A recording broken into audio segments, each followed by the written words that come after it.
Hi, ako si Joma, tamad pero maraming pangarap. Kaya tara, samahan niyo ako ngayong araw na to.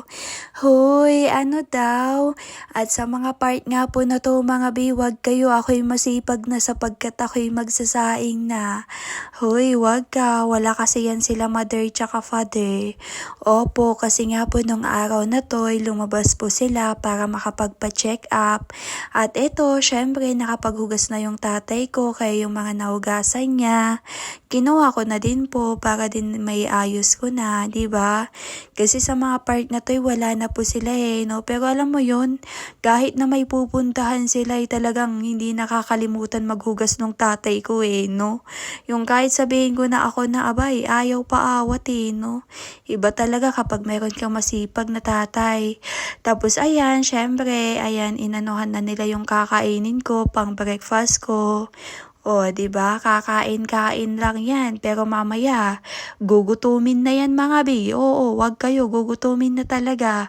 Kasi nga po medyo na late na din nang dating sila mother tsaka father.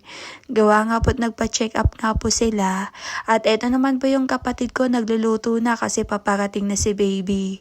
Bali noodles nga lang po yung niluto niya. Oo, ulam yan ng kapatid ko. Na para bang wala nang ibang maluto kaya noodles na lang. Mas madali kasing lutuin no? Tsaka may pasok din po kasi yung kapatid ko mga bi. Kaya ayun, medyo nagmamadali din. At ayun, may tira nga, may natira nga si baby. Kaya ayan, kinain ko na. At sa mga part nga na to, ayan, hawak-hawak na naman ni baby yung pera ko na para bang gusto niyang sa kanya na lang. Oh my God.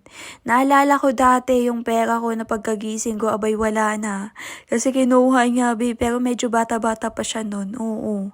Tapos ayun, sa ngayon, eto, maya-maya nga po, ayan, dumating na dumating na nga din po sila mother tsaka father. Abay talagang kapag wala sila, abay, gugutumin talaga ako mga BO kasi nung araw na to nakaramdam talaga ako ng pagkagutom. Oo, mga bi, kasi nantay ko sila. Akala ko saglitan lang sila pero wala, natagalan sila no?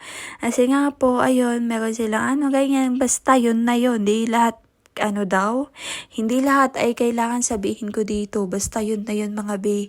Isa lang masasabi ko ng hirap kapag wala si father o kaya si mother dito sa bahay o kaya kapag wala akong kasama dito. Sapagkat ako'y makakaramdam talaga ng pagkagutom pag wala sila, pag mag-isa ko dito, be. Kasi naman no, alam mo yan, yung bibili ka lang ng mga kakain mo or kakain ka lang.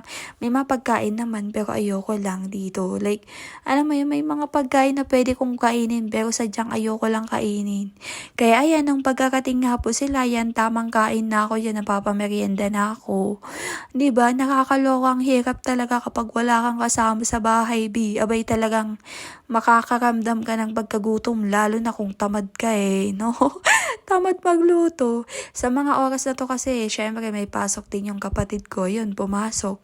At ayan, may binigay na naman po yung kapitbahay namin na ulam. Pero syempre ayoko yun, be. Kasi sinigang no? Gusto ko kapag prito or inihaw, ganun. Ayan, dahil nga po may birthday, ayan, nabigyan na naman po kami dito sa bahay. Kaya napakain na rin, no? Diba?